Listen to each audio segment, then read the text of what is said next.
क्या कभी ऐसा महसूस हुआ है कि कोई अदृश्य जंजीर है जो आगे बढ़ने से रोक रही है? आज हम एक ऐसी ही मनोवैज्ञानिक पहेली को समझने जा रहे हैं जिसे कहते हैं लर्न्ड हेल्पलेसनेस, यानी सीखी हुई लाचारी। ये एक ऐसा एहसास है जो हमें तब भी कैद रखता है जब आज़ादी का दरवाज़ा ठीक हमारे सामने खुला हो। अच्छा, जरा इस तस्वीर को देखिए। एक दरवाज़ा है जो पूरा का पूरा खुला हुआ है, पर जो इंसान अंदर है वो बाहर निकलने की कोशिश तक नहीं कर रहा। सवाल तो यही उठता है ना कि आखिर क्यों? देखिए, इसकी वजह कोई आलस या डर नहीं है, नहीं। इसकी वजह कहीं ज्यादा गहरी है। असल में दिमाग ने इतनी बार ठोकर खाने के बाद ये सीख लिया है कि कोशिश करना ही बेकार है। ये एक सीखा हुआ सबक है कि हर दरवाजा बंद ही होता है, भले ही वो सामने खुला ही क्यों ना हो। साइकोलॉजी की भाषा में इसी को लर्न्ड हेल्पलेसनेस कहते हैं। ये एक ऐसी मेंटल स्टेट है जहां कोई इंसान बार बार ऐसे बुरे अनुभवों से गुजरता है जिन पर उसका कोई कंट्रोल नहीं था, और आखिर में वो अपनी हालत बदलने की कोशिश करना ही छोड़ देता है। और सबसे अजीब बात यह है कि वो तब भी कोशिश नहीं करता जब हालात बदल चुके होते हैं और उसके पास बाहर निकलने की पूरी ताकत होती है। लेकिन ये कॉन्सेप्ट आखिर आया कहाँ से? तो चलिए सीधे उस मशहूर एक्सपेरिमेंट पर चलते हैं जिसने पहली बार इस छिपी हुई सच्चाई को दुनिया के सामने लाकर रख दिया। तो ये बात है साल 1967 की। यूनिवर्सिटी ऑफ पेंसिल्वेनिया में एक साइकोलॉजिस्ट थे, मार्टिन सेलिगमैन।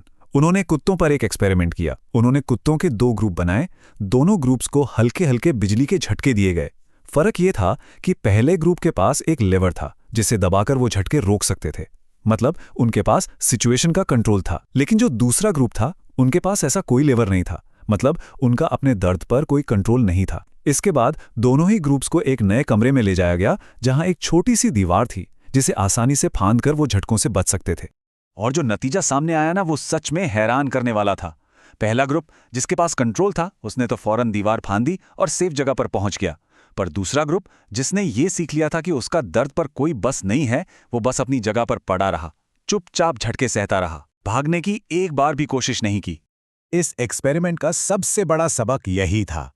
दूसरे ग्रुप ने ये नहीं सीखा था कि दर्द से कैसे बचें, नहीं, उन्होंने तो ये सीख लिया था कि उनकी कोई भी कोशिश बेकार है, उसका कोई असर नहीं होगा।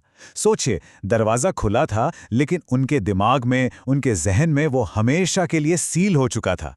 अच्छा, तो ये तो हुई लैब में जानवरों की बात, लेकिन ये अदृश्य कैद हम इंसानों की जिंदगी पर कैसे असर डालती है? आइए इसके 4 आम पैटर्न देखते हैं। सबसे पहला उदाहरण लेते हैं करियर का।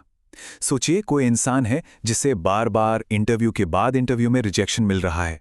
धीरे धीरे उसका दिमाग ये मानने लगता है कि यार मुझे तो नौकरी मिल ही नहीं सकती। और फिर क्या होता है, एक दिन वो उन नौकरियों के लिए भी अप्लाई करना बंद कर देता है जिनके लिए वो पूरी तरह से काबिल है। अब आते हैं रिश्तों पर। अगर किसी ने अपने जिंदगी में एक के बाद एक सिर्फ दर्द भरे या टॉक्सिक रिश्ते ही देखे हों, तो वो ये मानने लगता है कि शायद प्यार उसके लिए बना ही नहीं है। वो नए लोगों से मिलने से कतराने लगता है। क्यों? क्योंकि पिछले अनुभवों ने उसे यही सिखाया है कि हर रिश्ते का अंजाम तो दुखी होना है। यही चीज़ सेहत के मामले में भी होती है। कई बार वजन कम करने या एक्सरसाइज करने की कोशिश नाकाम होने के बाद इंसान हार मान लेता है। एक सोच बन जाती है कि मेरी सेहत तो मेरे हाथ में है ही नहीं, और फिर वो कोशिश करना ही छोड़ देता है क्योंकि दिमाग में बस एक ही आवाज़ गूंजती है, क्या फ़ायदा। और आखिर में क्रिएटिविटी। अगर किसी बच्चे को बचपन से बार बार ये कहा जाए कि अरे तुम्हारी ड्राइंग अच्छी नहीं है या तुम अच्छा नहीं गाते, तो पता है क्या होता है, वो बड़ा होकर इस बात पर पक्का यकीन कर लेता है कि मैं क्रिएटिव हूं ही नहीं। यहां एक बात पे गौर कीजिए, ये उसका फैसला नहीं है, ये उसका सीखा हुआ सबक है। और इसका सबसे खतरनाक रूप है जनरलाइज्ड हेल्पलेसनेस। इसमें क्या होता है कि एक जगह की लाचारी, जैसे करियर की नाकामी, वो धीरे धीरे जिंदगी के दूसरे हिस्सों में भी फैलने लगती है। करियर की निराशा रिश्तों और सेहत पर भी हावी हो जाती है। एक दरवाजे का बंद दिखना पूरी दुनिया को ही कैद खाना बना देता है।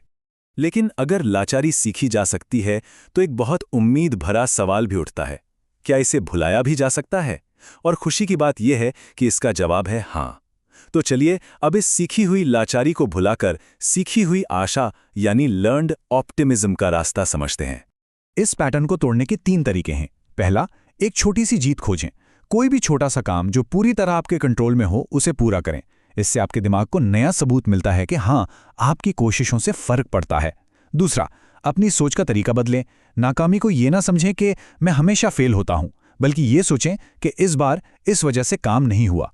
और तीसरा, जिस चीज से डर लगता है उसकी तरफ एक छोटा सुरक्षित कदम बढ़ाएं। जैसा कि डॉक्टर सेलिगमैन ने खुद कहा है, जो कुछ भी सीखा जा सकता है उसे भुलाया भी जा सकता है। ये लाइन बहुत शक्तिशाली है ना? ये हमें याद दिलाती है कि हम अपने दिमाग के बनाए हुए इन पैटर्न्स को बदल सकते हैं।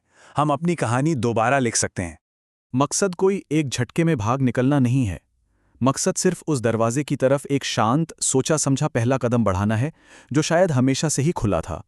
तो अब खत्म करने से पहले एक सवाल खुद से पूछना बनता है, जिंदगी का वो कौन सा एक हिस्सा है जहां दरवाजा बंद महसूस होता रहा है, पर शायद अब उसकी तरफ एक छोटा सा पहला कदम बढ़ाने की तैयारी है? इस पर सोचिएगा जरूर।